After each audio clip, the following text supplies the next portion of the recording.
What's going on, boaters? It's Dylan out of MarineMax Dallas right here in Louisville, Texas. We're in front of an all-new 2026 Sea Ray SLX 280. All black on the outside, Dune on the inside. Let's go check it out. So here we are inside the SLX 280. As you can tell, it's got the brown SeaDek to match the Dune upholstery, which looks really good. We've got the power tower, an easy switch right here. Right next to that, you got your swim platform switch. Very easy to access. Up here on the tower again, you've got the extended shade. Very easy to move when it's unlocked.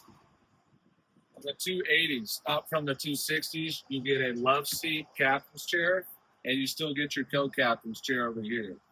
28 foot, we got plenty of space for you and your family and your friends. Table access in the cockpit as well as in the bow.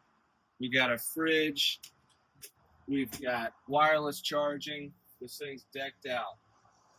Up in the bow, you've got the SLX pointier bow, so it's a very sharp, sporty looking boat with the windlass anchor up here.